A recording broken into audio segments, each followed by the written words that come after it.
2 ತಿಂಗಳಿಗೂ ಹೆಚ್ಚು ಕಾಲ ದೇಶದಲ್ಲಿ ನಡೆಯುತ್ತಿರುವಂತಹ ರೈತರ, ಅದರಲ್ಲೂ ಪ್ರಮುಖವಾಗಿ ಪಂಜಾಬ್ ಹರಿಯಾಣ ಭಾಗದಲ್ಲಿ ನಡೆಯುತ್ತಿರುವಂತಹ ರೈತರ ಹೋರಾಟಕ್ಕೆ ಇವತ್ತು ಹೆಚ್ಚು ಕಡಿಮೆ ಒಂದು ರೀತಿಯಲ್ಲಿ ಉತ್ತರವನ್ನು ಕೊಡುತ್ತಾ ಸಾಗಿದ್ದು ಪ್ರಧಾನಮಂತ್ರಿ ನರೇಂದ್ರ ಮೋದಿಗಳು ರಾಜ್ಯಸಭೆಯಲ್ಲಿ.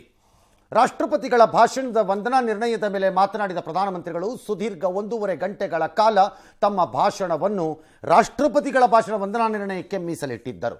ಆದರೆ ಸಹಜವಾಗಿ ಅವರ ಭಾಷಣದಲ್ಲಿ ಈ ಕೃಷಿ ಮಸೂದೆಗಳನ್ನು ಕುರಿತಂತೆ ಎದ್ದಿರುವ ಆಕ್ರೋಶ ಅಥವಾ ಆಂದೋಲನ ಪ್ರತಿಭಟನೆಗಳ ವಿರುದ್ಧವೇ ಅಥವಾ ಅದಕ್ಕೆ ವಿವರಣೆಯನ್ನು ಕೊಡುವ ಪ್ರಯತ್ನವೇ ಆಗಿತ್ತು. ಪ್ರಧಾನಮಂತ್ರಿಗಳು ಹಾಗೆ ನೋಡಿದರೆ ಇವತ್ತು ಮಾಡಿದ 1.5 ಗಂಟೆಗಳ ಭಾಷಣದಲ್ಲಿ ಒಂದು ರೀತಿ ಹಾಸ್ಯವನ್ನು ಅಥವಾ ಕಟು ಸತ್ಯವನ್ನು ಅಥವಾ ಅವರದೇ ಶೈಲಿಯಲ್ಲಿ ತಿವಿಯುವ ಕೆಲಸವನ್ನು, ರಾಜಕೀಯವಾಗಿ ಮಾತನಾಡಿದರೂ ರಾಜಕೀಯವಲ್ಲವೇನೋ ಎಂಬಂತೆ ಒಂದು ಭಾಷಣವನ್ನು ಮಾಡಿಟ್ಟರು. ಒಂದೆರಡು ಹೊಸ ಪದಗಳನ್ನು ಹುಟ್ಟು ಹಾಕಿದರು.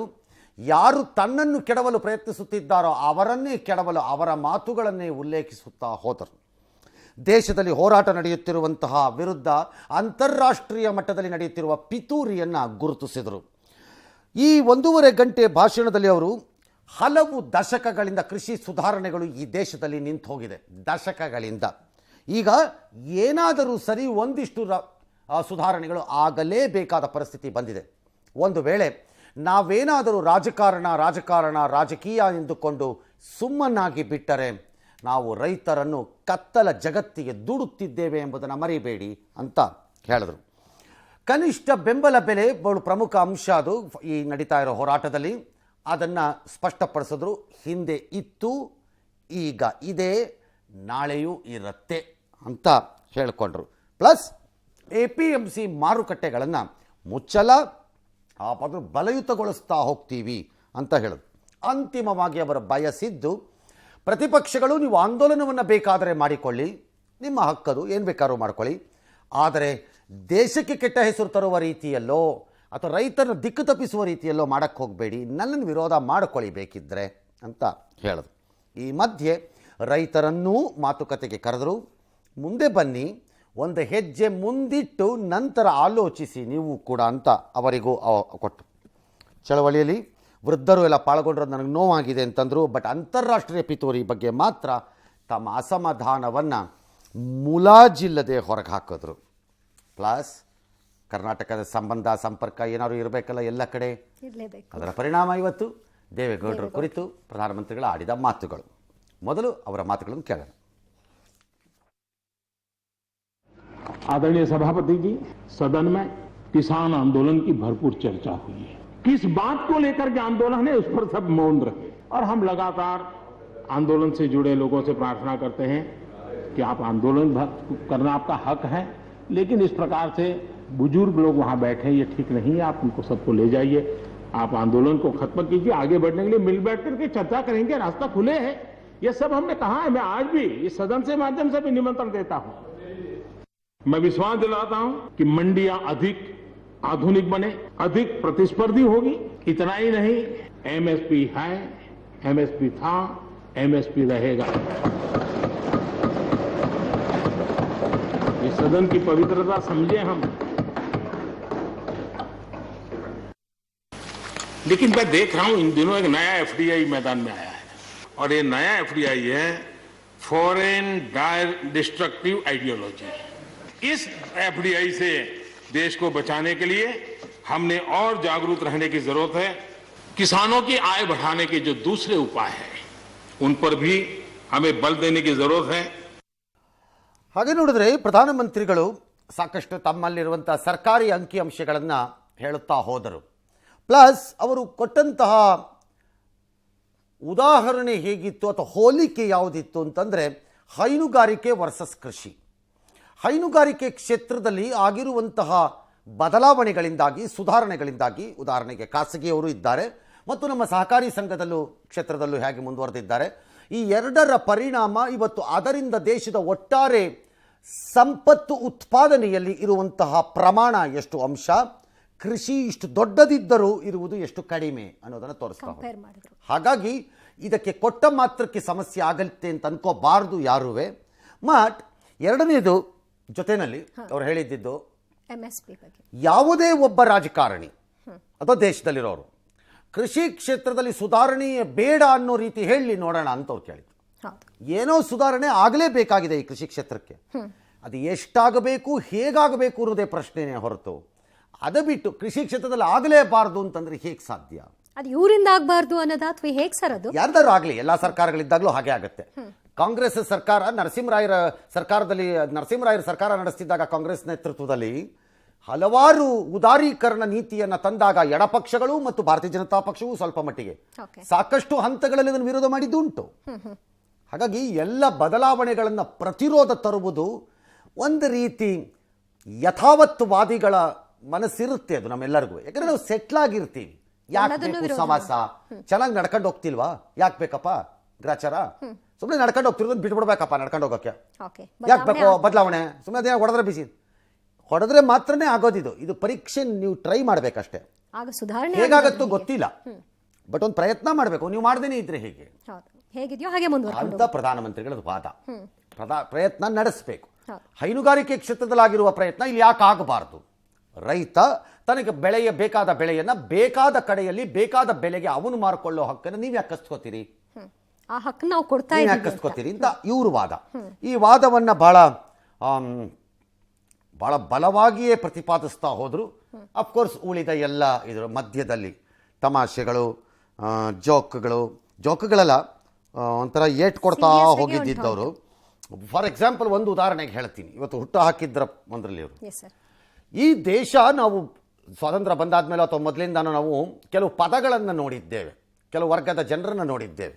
ಅದರಲ್ಲಿ ಶ್ರಮಜೀವಿ ಅಂತ ಕರಿತೀವಿ ರೈತರನ್ನ, ಬುದ್ಧಿಜೀವಿಗಳು ಅಂತ ಕರಿತೀವಿ. ಆ ಬುದ್ಧಿಜೀವಿಗಳಿಗೆ ಎರಡು ಅರ್ಥ ಇದೆ. ಒಂದು ನಿಜವಾದ ಬುದ್ಧಿಜೀವಿಯು, ಇನ್ನೊಂದು ಡ್ಯಾಶ್ ಡ್ಯಾಶ್ ಡ್ಯಾಶ್ ಬುದ್ಧಿಜೀವಿಗಳು ಇದ್ದಾರೆ ಅಂತ. ನನ್ನ ಪ್ರಕಾರದಲ್ಲಿ ಆ ಡ್ಯಾಶ್ ಡ್ಯಾಶ್ ಡ್ಯಾಶ್ ಬುದ್ಧಿಜೀವಿಗಳು ಪೋಸ್ ಗಿರಾಕಿಗಳು. ತಮಗೆ ಬೇಕಾದ ಅನುಕೂಲ ಸಿಂಧುವಾಗಿ ವಾದವನ್ನು ಮಂಡಿಸುವ ಮಹಾಬುದ್ಧಿವಂತರು ಅಂತ ಪರಿಗಣಿಸ್ಕೊಂಡ್ರೆ ಅವ್ರು ಕೆಲವರೆಲ್ಲ. ಅದು ಬೇರೆ ವಿಚಾರ. ಒಟ್ಟಲ್ಲಿ ಬುದ್ಧಿಜೀವಿಗಳು ಅಂತ ಕರ್ಕತಾರೆ. ಕೆಲವರು ಕರ್ಕತಾರೆ, ಕೆಲವರು ನಾವು ಕರಿತೀವಿ. ಪ್ರಧಾನಮಂತ್ರಿಗಳಿಗೆ ಅದಕ್ಕೊಂದು ಪದ ಸೇರಿಸ್ಕೊಂಡ್ರು ತಗೊಂಡೋಗಿ. ಈ ಶ್ರಮಜೀವಿ ಬುದ್ಧಿಜೀವಿ ಮಧ್ಯ ಈಗ ಒಂದು ಆಂದೋಲನ ಜೀವಿ ಹುಟ್ಟುಕೊಂಡಿದೆ ಅಂತ. ಅಂದ್ರೆ ಅರ್ಥ ಬಹಳ ಸಿಂಪಲ್. ವೃತ್ತಿ ನಿರತ ಹೋರಾಟಗಾರರು, ಅದನ್ನೇ ವೃತ್ತಿ ಮಾಡಿಕೊಳ್ಳುವವರು, ಆ ವೃತ್ತಿಯನ್ನೇ ಬದುಕಾಗಿಸಿಕೊಳ್ಳುವವರು, ಅದರಿಂದನೇ ಬದುಕುವವರು, ತಮ್ಮ ಬದುಕನ್ನು ಕಟ್ಟಿಕೊಳ್ಳುವವರು. ಬೇರೆಯವರ ಬದುಕು ನೆಗೆದು ಬಿದ್ದರೂ ಸರಿ, ಆ ಹೋರಾಟಗಳಿಲ್ಲದಿದ್ರೆ ಅವ್ರು ಬದುಕಿಲ್ಲ. ಅದನ್ನ ಮಾಡೋ ಮೂಲಕ ದಿಕ್ ತಪ್ಪಿಸ್ತಾರೆ, ಸುಮ್ಮನೆ ದಿಕ್ ತಪ್ಪಿಸೋದು. ಅವ್ರು ಅದಕ್ಕೆ ಹೇಳ್ತಾ ಹೋದ್ರು. ಎಲ್ಲಿ ಲಾಯರ್ಗಳು ಸ್ಟ್ರೈಕ್ ನಡೆದ್ರೆ ಅಲ್ಲೂ ಬಂದು ಕಳಿಸಿ ಬರ್ತಾರೆ, ವಿದ್ಯಾರ್ಥಿಗಳು ಅಲ್ಲೂ ನಾನು ರೆಡಿ, ಡಾಕ್ಟರ್ಗಳು ಅಲ್ಲೂ ನಾನು ರೆಡಿ, ಪೌರ ಕಾರ್ಮಿಕರು ಅಲ್ಲೂ ನಾನು ರೆಡಿ, ಇನ್ನೆಲ್ಲ ಜಾತಿ ನಡೆದ್ರೆ ಅಲ್ಲೂ ನಾನು ರೆಡಿ, ಎಲ್ಲ ಕಡೆಗೂ ರೆಡಿ. ಇವರೊಂಥರ ಹೈಯರ್ಡ್ ಪ್ರತಿಭಟನಾಕಾರರಿದ್ದಂಗೆ. ನಮ್ಮ ದೇಶದಲ್ಲಿ ಕೆಲವು ಕಡೆ 100 ರೂಪಾಯಿ ಕೊಟ್ಟು ಕರ್ಕೊಂಬಂದಿದ್ರಂತೆ ಜನರನ್ನ ಅಧಿಕಾರ ಅಂತ ಕೂಗ್ಸಕ್ಕೆ ಅಂತೀವಲ್ಲ, ಹಂಗೆ ಕೆಲವು ಲೀಡರ್ಗಳು ಅಷ್ಟೇ ಅವರು ಹೈಯರ್ಡ್ ತರ ಕಾಣಿಸ್ತಾರೆ ನನಗೆ. ಬಹಳ ಜನ ಇದ್ದಾರೆ ಅಂತರ ಜೀವಿಗಳು, ತುಂಬಾ ಜನ ಸೀರಿಯಸ್ ಆಗಿರೋರು ಇದ್ದಾರೆ, ಇಲ್ಲ ಅಂತಲ್ಲ. ಆದ್ರೆ ತುಂಬಾ ಜನ ಸೀರಿಯಸ್ನೆಸ್ ಬಿಟ್ಟು ಅದನ್ನ ಬದುಕು ಮಾಡ್ಕೊಂಡು ಆಗೋಗಿದೆ. ಅವರ ಬದುಕನ್ನು ಐಷಾರಾಮಿ ಲೆವೆಲ್ಗೂ, ಆಸ್ತಿ ಸಂಪಾದನೆಗೂ, ತಮ್ಮ ಇತರೆ ವ್ಯವಹಾರಗಳಿಗೆ ಮುಚ್ಚಿಕೊಳ್ಳಲು ಅಥವಾ ರಕ್ಷಣಾತ್ಮಕವಾಗಿ ಆ ಹೋರಾಟವನ್ನು ಇಟ್ಟುಕೊಳ್ಳುವುದು, ಬೆದರಿಸುವುದು, ಬ್ಲ್ಯಾಕ್ ಮೇಲ್ ಮಾಡುವುದು, ವಸೂಲಿ ಮಾಡುವುದು, ಈ ಪ್ರಕ್ರಿಯೆ ಬಹಳ ವ್ಯಕ್ತಿ ಅಥವಾ ಸಂಘಟನೆಗಳಲ್ಲಿ ಇದೆ. ಇಲ್ಲ ಅಂತ ಯಾರು ಹೇಳಿದ್ರು ಸುಳ್ಳಾಗತ್ತಷ್ಟೇ. ಅದು ಸುಳ್ಳು. ನಮಗೆ ನಾವು ಮೋಸ ಮಾಡ್ಕೊಂಡ ಬಹಳ ಜನ ಇದ್ದಾರೆ. ಇದ್ರೆ ಹೆಂಗ್ ಸಾಧ್ಯ? ಯಾಕೆ ಸಾಧ್ಯ? ಇದ್ದಾರೆ. ಇದನ್ನು ಕೂಡ ಹುಟ್ಟು ಹಾಕಿದ್ರು, ಆ ರೀತಿ ಹೇಳ್ಕೊಂಡು ಹೋದ್ರು. ಮುಂದಕ್ಕೆ ನೋಡೋಣ ಏನು ಹೇಳ್ತಾರೆ ಅಂತ. ರಾಜ್ಯಸಭೆಯಲ್ಲಿ ಮಾಡಿದಂತಹ ಭಾಷಣದ ಉದ್ದಕ್ಕೂ ಕೂಡ ಪ್ರಧಾನಿ ಮೋದಿ ಅವರು ವಿಪಕ್ಷಗಳಿಗೆ ಟಕ್ಕರ್ ಕೊಡ್ತಾ ಹೋದ್ರು. ಈ ಹಿಂದೆ ಅಂದ್ರೆ ಯುಪಿಎ ಅವಧಿಯಲ್ಲಿ ಕೃಷಿ ಕಾಯ್ದೆಗಳ ಬಗ್ಗೆ ಅಂದಿನ ಪ್ರಧಾನಿ ಮನಮೋಹನ್ ಸಿಂಗ್ ನೀಡಿದ್ದ ಹೇಳಿಕೆಯನ್ನು ಉಲ್ಲೇಖ ಮಾಡಿ ಕಾಂಗ್ರೆಸ್ ನಾಯಕರಿಗೆ ನರೇಂದ್ರ ಮೋದಿ ತಿರುಗೇಟನ್ನ ಕೊಟ್ಟರು. ಕೃಷಿ ಕಾಯ್ದೆಗಳ ವಿಚಾರದಲ್ಲಿ ಕೇವಲ ರಾಜಕೀಯ ಕಾರಣದಿಂದಾಗಿ ಯೂಟರ್ನ್ ತೆಗೆದುಕೊಂಡವರೆಲ್ಲ ಮನಮೋಹನ್ ಸಿಂಗ್ ಅವರ ಹೇಳಿಕೆಯನ್ನು ಒಪ್ಕೋತೀರೇನು ಅಂತ ಪ್ರಶ್ನೆ ಮಾಡಿದ್ದಾರೆ. ಕೃಷಿ ವಲಯದ ಸುಧಾರಣೆ ಬಗ್ಗೆ ಶರದ್ ಪವಾರ್ ಕೂಡ ಈ ಹಿಂದೆ ಮಾತನಾಡಿದ್ರು ಎನ್ನುವುದನ್ನು ನೆನಪು ಮಾಡಿಕೊಂಡ್ರು.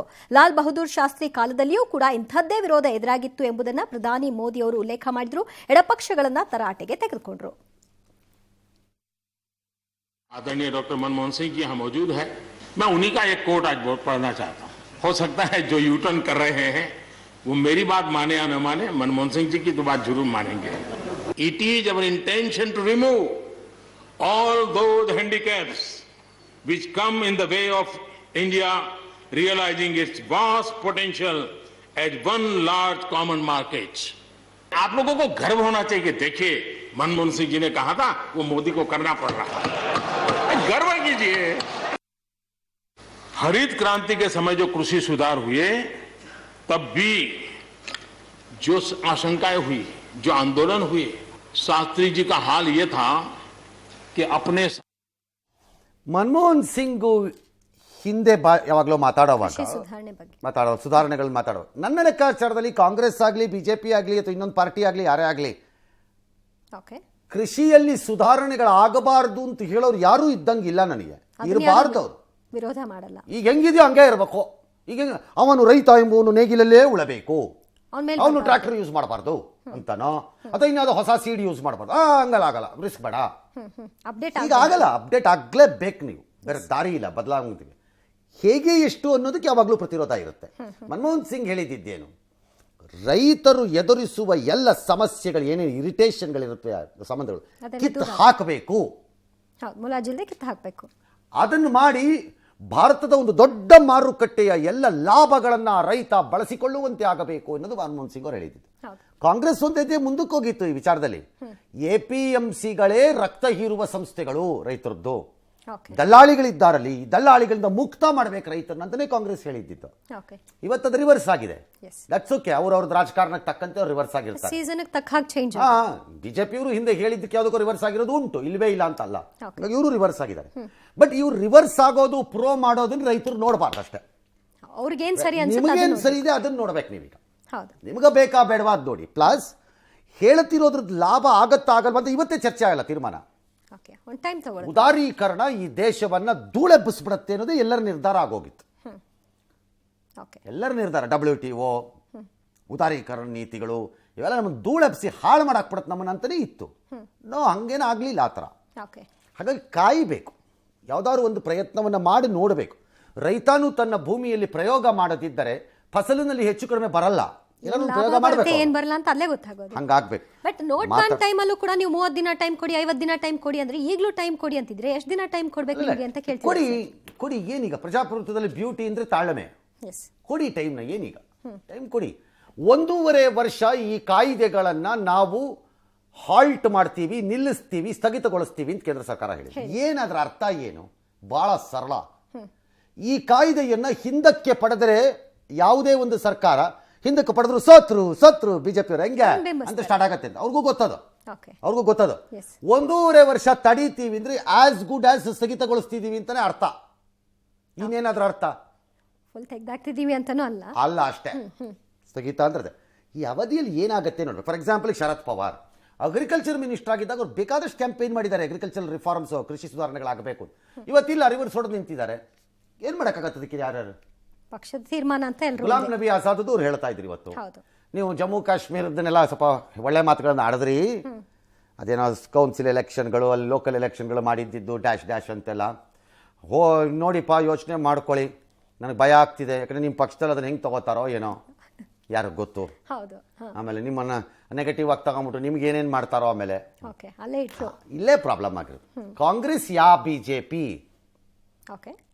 JDS ಯಾ ಇನ್ಯಾವುದೋ ಶಿವಸೇನೆ, NCP ಯಾ ಇನ್ಯಾವುದೋ TMC, ಎಲ್ಲ ರಾಜಕೀಯ ಪಕ್ಷಗಳ ಆಲೋಚನೆ ರಾಜಕಾರಣದ ಲಾಭವನ್ನ ದಾಟಿ ಹೋಗ್ತಾನೇ ಇಲ್ಲ. ರೈತರಿಗೆ ಅನುಕೂಲ ಯಾವುದ್ರಲ್ಲೂ ಅಷ್ಟೇ ಹೋಗ್ತಾನೇ ಇಲ್ಲ. ನಾನು ಮಾಡಿದಾಗ ಸರಿ, ಅವನು ಮಾಡಿದಾಗ ತಪ್ಪು ಎನ್ನೋ ನಿರ್ಧಾರಕ್ಕೆ ಬಂದುಬಿಟ್ಟಿದ್ದಾರೆ. ಪ್ರತಿಪಕ್ಷದಲ್ಲಿದ್ದಾಗ ಹೀಗೆ, ಆಡಳಿತ ಪಕ್ಷದಲ್ಲಿದ್ದಾಗ ಹೀಗೆ ಅನ್ನೋ ತೀರ್ಮಾನಕ್ಕೆ ಬಂದ್ಬಿಟ್ಟಿದ್ದಾರೆ. ಅಲ್ಲಿ ಏನು ಹೇಳಿದ್ರೆ ಸಂಬಂಧ ಇಲ್ರಿ, ಇಲ್ಲ ಆಗಲ್ಲ. ನಾವು ಪ್ರತಿಪಕ್ಷದಲ್ಲಿ ಈಗ ಆಗಲ್ಲ, ಅಲ್ಲಿ ಗೊತ್ತು ಇಲ್ಲ ಆಗತ್ರಿ ಅಲ್ರಿ, ಅಲ್ಲಿ ಕೂತ್ ಅವಾಗ ಹೇಳಿದ್ರಿ, ಈಗ ಇಲ್ಲ ಆಗತ್ತೆ. ಈ ತೀರ್ಮಾನಕ್ಕೆ ಬಂದ್ಬಿಟ್ಟಿದ್ದಾರೆ. ಈ ರಾಜಕಾರಣ ಬೇಸ್ ಮೂಲ ಇರೋ ಆಲೋಚನೆಯಿಂದಾಗೆ ನಮ್ದು ಬಹಳ ಕೆಲಸಗಳಾಗದೇ ಇಲ್ಲ. ಅದೊಂದು ರಸ್ತೆ ಸ್ಯಾಂಕ್ಷನ್ ಇರ್ಬೋದು, ಮತ್ತೊಂದು ಇರ್ಬೋದು, ಯಡಿಯೂರಪ್ಪ ಯಾರೋ ಫಂಡ್ ಕೊಡೋ ವಿಚಾರದಲ್ಲೂ ಇರ್ಬೋದು, ಇನ್ನೊಂದು ಇರ್ಬೋದು, ಏನ್ ಬೇಕಾದ್ರೂ ಇರ್ಬೋದು, ಎಲ್ಲದರಲ್ಲೂ ರಾಜಕಾರಣ. ಎಸ್. ಇನ್ನು ಮೋದಿ ರೆಡಿ ನಾವು ಚರ್ಚೆಗೆ ಅಂದಾಗ ರೈತ ನಾವು ರೆಡಿ ಅಂತ ಟೈಮ್ ಟು ಟೈಮ್ ಫಿಕ್ಸ್ ಮಾಡಿ ಅಂತಾರೆ. ಮಾಡಿ ಏನೀಗ MSP ಇದೆ ಅಂತೀರಿ, ಅದಕ್ಕೆ ಕಾನೂನು ರೂಪ ಹಿಂದೇಟಿ ಯಾಕೆ? MSP ರದ್ದು ಮಾಡಿಬಿಡಿ, ಕೂಡಲೇ ಕಾನೂನು ಮಾಡಿಬಿಡಿ ಅಂತ ಆಗ್ರಹಿಸ್ತಾ ಇದ್ದಾರೆ. ಕಾಂಗ್ರೆಸ್ನವ್ರು ಎಂದಿನಂತೆ ಅದು ಸುಳ್ಳದು, ಮೋದಿ ಹಿಂದಕ್ಕೆ ಪಡ್ಕೊಂಡ್ಬಿಡ್ಬೇಕಾಗಿತ್ತು ಕಾಯ್ದೆಗಳನ್ನು ಅಂತ ಅವ್ರದ್ದು ವಾದ. ಇತ್ತ ಮಲ್ಲಿಕಾರ್ಜುನ ಖರ್ಗೆ ಅವರು ನಮ್ಮನೇನು ಬಕರಾಗಳು ಅನ್ಕೊಂಡ್ಬಿಟ್ಟಿದ್ದಾರೆ, ದುರಂಕಾರದಿಂದ ವರ್ತಿಸ್ತಾ ಇದ್ದಾರೆ ಇವರು ಮೋದಿಯವರು. ಏನು ಅನ್ಕೊಂಡಿದ್ದಾರೆ ಅವ್ರು ನಮ್ಮನ್ನು ಡ್ಯಾಶ್ ಅಂತ ಅವ್ರು ಹೇಳಿದ್ದಾರೆ. ಆದರೆ ಖರ್ಗೆ ಅವ್ರಿಗೆ ಮಾತಾಡಿದ್ದಕ್ಕೆ ಮಧ್ಯಪ್ರದೇಶದಿಂದ ಎಲ್ಲ ಅವ್ರಿಗೊಂದು ಬೆದರಿಕೆ ಕರೆ ಬಂದಿದೆಯಂತೆ. ನೀವು ಮೋದಿ ಬಗ್ಗೆ ಮಾತಾಡಿದ್ರೆ ಈ ಥರ ನಿಮ್ಮನ್ನು ನೋಡ್ಕೋತೀವಿ ಅಂತ. ಅಂಥ ಪುಂಗಿ ಊದ ಗಿರಾಕಿಗಳಿಗೆಲ್ಲ ಖರ್ಗೆ ಅವ್ರು ಹೆದರ್ಕೋಬೇಕಾಗಿಲ್ಲ. ನಾಳೆ BJP ಅವ್ರಿಗೆ ಯಾರು ಕಾಂಗ್ರೆಸ್ನವ್ರು ಫೋನ್ ಮಾಡಿದ್ರೆ ಅವ್ರೇನು ಹೆದರ್ಕೋಬೇಕಾಗಿಲ್ಲ. ಇನ್ನು ರಾಜಕಾರಣಕ್ಕೆ ಬರೋವಾಗ ಇವ್ನು ಯಾವನ ಮಧ್ಯಪ್ರದೇಶದಿಂದ ಕೂತ್ ಖರ್ಗೆ ಹಿಂಗೆ ಫೋನ್ ಹಾಕೋ ತಕ್ಷಣ ಅವರು ಉಲ್ಲು ಅಂತ ಗಡಗಡ ಅಂತ ನಡಿಗೆ ಕರ್ನಾಟಕ ಕೊಡ್ಬಿಡ್ತಾರೆ. ಫೋನ್ ಮಾಡಿದವನು ಬಕ್ರಾ ಅಷ್ಟೇ. ಅವನು ಯಾವನ ಬಕ್ರಾ, ಅವನು ಕೋತಿ ಸಿಕ್ಕಿದ್ರೆ ಹೆಡೆ ಮುರಿ ಕಟ್ 4 ಬಿಡ್ಬೇಕು ಅವನಿಗೆ. ಇಂಥದ್ದು ಪ್ರಜಾಪ್ರಭುತ್ವದಲ್ಲಿ ನೀವು ಮಾತಾಡಲೇಬೇಡ ಅಂತಂದ್ರೆ ಅರ್ಥ ಏನು? ಅರೆ ಅವ್ರು ಮಾತಾಡಲಿ ಬಿಡಿ, ಒಳಗಾದಲ್ಲ. ಅವ್ರು ಕೇಳಿಸ್ಕೊಳ್ಳೋದು ಬಿಡೋದು ದೇಶದ ಜನಕ್ಕೆ ಬಿಟ್ಟಿದ್ದು, ಚರ್ಚೆ ಆಗಬೇಕು. ಎಕ್ಸಾಕ್ಟ್ಲಿ, ಜನಕ್ಕೆ ಬಿಟ್ಟಿದ್ದಪ್ಪ ಅದು. ಎಸ್, MSP पे कानून बन जाएगा जो देश के किसानों को फायदा होगा।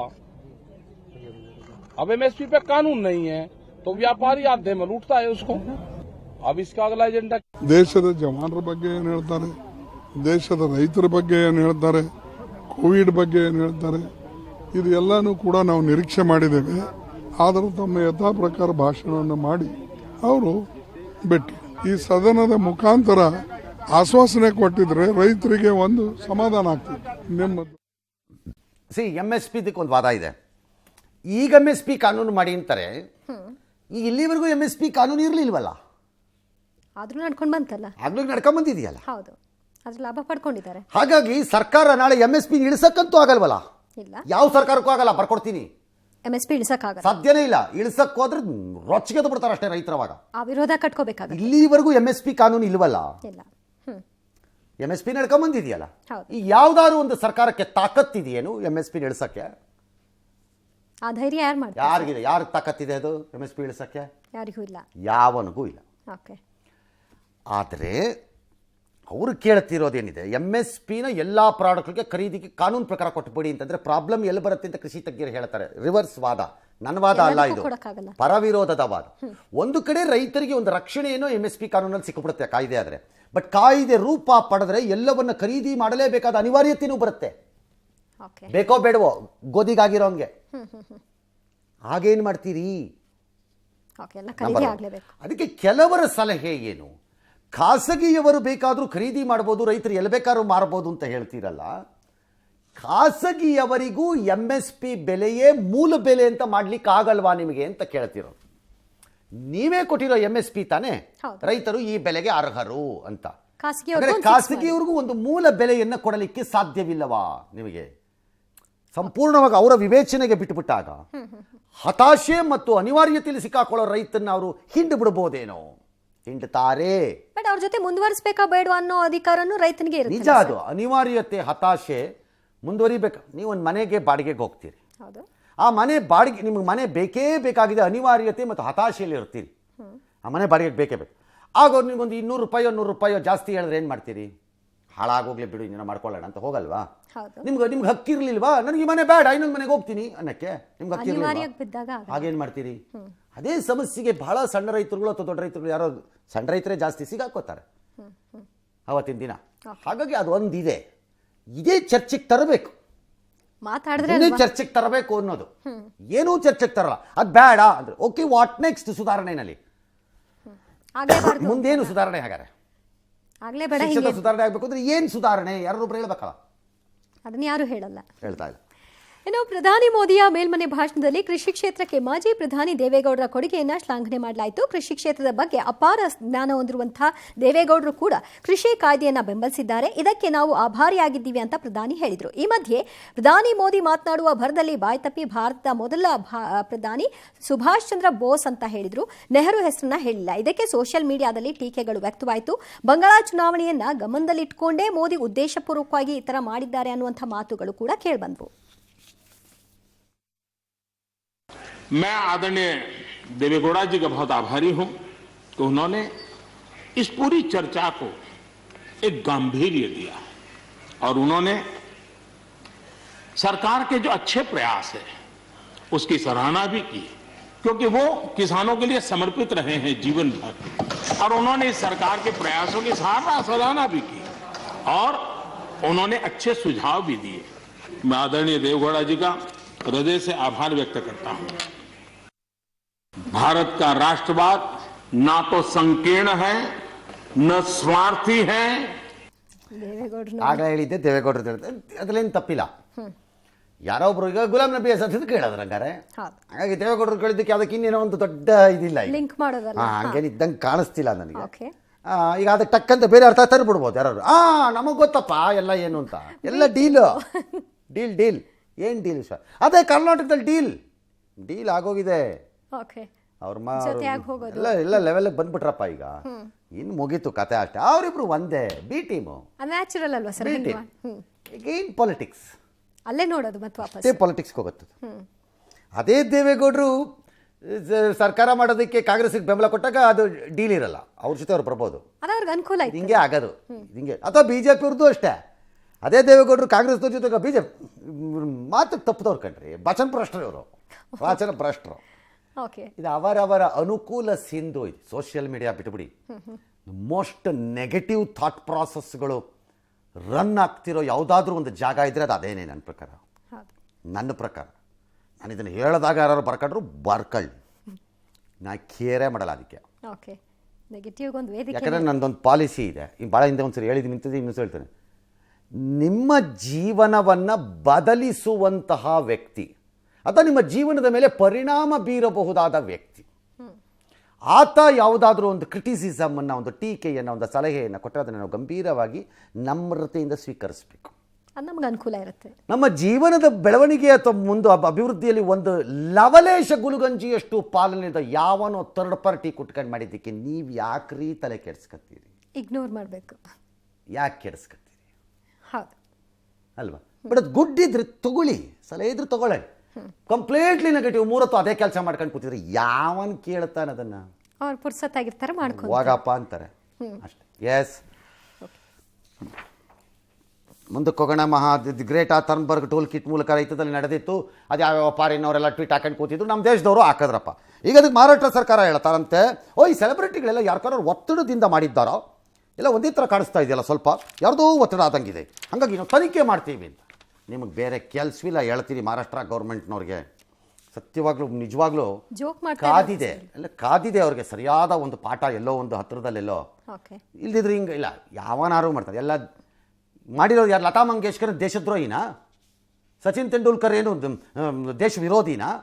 ಅಥವಾ ಯಾರ್ಯಾರೋ ಸೆಲೆಬ್ರಿಟಿಗಳು ಯಾರ್ಯಾರೋ ಮಾಡಿರೋರು. ಆಲ್ ರೈಟ್, ಅವ್ರದ್ದೆಲ್ಲ ಹಾಕಿದ್ದಾರೆ ಅಂತ ಒತ್ತಡಕ್ಕೆ ಹಾಕ್ಬಿಟ್ಟಿದ್ದಾರೆ. ಎಳೆ ಮಕ್ಕಳ ಬಾಯಲ್ಲಿ ಬೆರಳಿಟ್ಕೊಂಡು ಚೀಪ್ತಾ ಇದ್ದಾರಾ? ಬುದ್ಧಿ ಇಲ್ವಾ ಅವ್ರುಗಳಿಗೆಲ್ಲ? ಯಾರೋ ಫೋನ್ ಮಾಡ್ಬಿಟ್ಟು ಹಾಕು, ಒತ್ತಡ ಹಾಕ್ಬಿಟ್ರು, ಒತ್ತಡ ಬಿದ್ದು ಹಾಕ್ಬಿಡ್ತಾರಾ? ಅಂತ ಅನಿವಾರ್ಯ ಅವ್ರಿಗೇನಿರುತ್ತೆ? ಅವನು ಹೇಳ್ದವನವ್ರುಗಳಿಗೆಲ್ಲ ಇದನ್ನ. ಇವ್ರಿಗೆಲ್ಲ ರಾಜಕೀಯದ ಅನಿವಾರ್ಯ ಇರುತ್ತೆ, ಅವ್ರಿಗೇನಿರುತ್ತೆ ಇಷ್ಟೇ. ಇದೇ ದೇಶ ವಿರೋಧದ ವಿಚಾರದಲ್ಲಿ ಹಾಕಿದ್ದ ಟ್ವೀಟ್ಗಳಿಗೆ ಯಾವನೋ ಒತ್ತಡದಲ್ಲಿ ಹಾಕಿದ್ದಾನಂತೆ. ಯಾಕ್ರಪ್ಪ ತನಿಖೆ ಮಾಡಲ್ಲ? ಯಾರುವೆ ಒಬ್ನು ಮಾಡಲ್ಲ. ದೇಶದ ಅವ್ರು ಪರವಾಗಿ ಯಾರೋ ಪಾಪ್ ಸಿಂಗರ್ಗೂ ಈ ದೇಶಕ್ಕೂ ಏನ್ರಪ್ಪ ಸಂಬಂಧ? ಯಾರು ಒಬ್ರು ಹೇಳ್ರಪ್ಪ ಅವಲ್ಲಿ ಅಂಥವ್ರಿಗೆ ಸಪೋರ್ಟ್ ಯಾರು ಗ್ರೇಟ್ ಆತ ಏನು ಸಂಬಂಧ? ಯಾವ ಆ ಮೇಡಮ್ ಆ ಹುಡುಗಿ ಇವತ್ತಿಗೂ ಉತ್ತರ ಕೊಟ್ಟಿಲ್ಲ. ನಾನು ಕೇಳಿದ್ದೀನಿ ಒಂದು ಪ್ರಶ್ನೆ, ಸೋಷಿಯಲ್ ಮೀಡಿಯಲ್ಲಿ ಯಾರೋ ಕೇಳಿದಾರಂತೆ, ಇವತ್ತಿಗೂ ಉತ್ತರ. ರೈತರು ಪಂಜಾಬಿನಲ್ಲಿ ಗೋಧಿ ಬೆಳೆ ತೆಗೆದ ನಂತರ ಉಳಿದುಕೊಳ್ಳುವಂತಹ ಇದನ್ನು ಸುಡಬೇಕಾ ಬೇಡವಾ ಹೇಳಮ್ಮ ಅಂತಾರೆ. ಹೇಳಲ್ಲ ಒಬ್ರು ಹೇಳಲ್ಲ. ಎನ್ವಿರಾನ್ಮೆಂಟಲಿಸ್ಟ್ ಅಂತಾರೆ. ಇವ್ರ ಪಕ್ಕದ ಇವ್ರ ಮನೆ ಕಸ ತಗೊಂಡೋಗಿ ಬೆಂಕಿಗೆ ಹಾಕ್ಬಿಡ್ಬೋದು, ಇನ್ನೊಬ್ಬರ ಮನೆ ಕಸ ತಂದು ಬೆಂಕಿಗೆ ಹಾಕಂಗಿಲ್ಲ. ಇದು ನಮ್ಮ ಬೆಂಗಳೂರಲ್ಲಿ ನಡೆಯೋಂಗೆ. ನಮ್ಮನೆ ಕಸ ನಮ್ಮನೆ ಮುಂಗಡೆ ಕರೆಕ್ಟಾಗಿ ಗಾಡಿ ಬಂದ್ಬಿಟ್ಟು ಕಸ ಅಂತ ಕೂಗ್ಬಿಟ್ಟು ಎತ್ಕೊಂಡು ಹೋಗ್ಬಿಡ್ಬೇಕು. ಅದು ತಗೊಂಡೋಗಿ ಯಾರ್ದೋ ಮನೆ ಬಾಗ್ಲಿಗೆ ಹಾಕಿದ್ರು ಪ್ರಾಬ್ಲಮ್ ಇಲ್ಲ, ಯಾರಿಗೂ ಅದೇ ಪ್ರಾಬ್ಲಮ್ ಇಲ್ಲ, ನೋ ಪ್ರಾಬ್ಲಮ್. ಇದು ತನಿಖೆ ಮಾಡ್ತಾರಂತೆ. ಏನು ತನಿಖೆ? ಯಾರು ಅವರೆಲ್ಲ ಒತ್ತಡದಿಂದ ಹಾಕಿಸ್ಕೊಳಕ್ಕಾಗತ್ತಾ? ಆಯ್ತಪ್ಪ, ಹಾಕಿದ್ದಾರೆ ಅಂತಲೇ ಇಟ್ಕೊಳ್ಳೋಣಪ್ಪ, ಒತ್ತಡಕ್ಕೆ ಹಾಕಿದ್ದಾರೆ. ಈಗ ನಾಳೆ ನೀವು ತನಿಖೆಗೆ ಹೋದಾಗ ಸಚಿನ್ ತೆಂಡೂಲ್ಕರ್ ಮನೆಗೆ ಪೊಲೀಸ್ ತರೋಬಿಟ್ಟು mister Tendulkar give one statement ಅಂತ ನಿಂತ್ಕೋತೀರಾ? ಅವ್ರೇನು ಹೌದು ಥರ ಗುಟ್ಟೋಗ್ಬಿಟ್ಟೆ, ನರೇಂದ್ರ ಮೋದಿ ಫೋನ್ ಬಂದು ಈಗ ಹಾಕ್ತೀಯಾ ಇಲ್ವಾ ಅಂತ ಎದುರಿಸ್ಬಿಟ್ರು ಹಾಕ್ಬಿಟ್ಟೆ ಅಂತ ಹೇಳ್ತಾರೆ. ಎಲ್ಲಾಗತ್ತೆ ಕಾಮನ್ ಸೆನ್ಸ್ ಇಲ್ಲ. ಸಮಯವನ್ನು ವ್ಯರ್ಥ ಮಾಡೋದು ಮತ್ತು ದುಷ್ಟ ಕೆಟ್ಟ ರಾಜಕಾರಣದ ಬೀಜಗಳನ್ನು ಕಂಡು ಕಡೆ ಎಲ್ಲ ಹೆಕ್ಕಿ ತೆಗಿಯಕ್ಕೆ ಹೋಗೋದು ಅಂದರೆ ಇದೇ ಕೆಲಸಗಳು.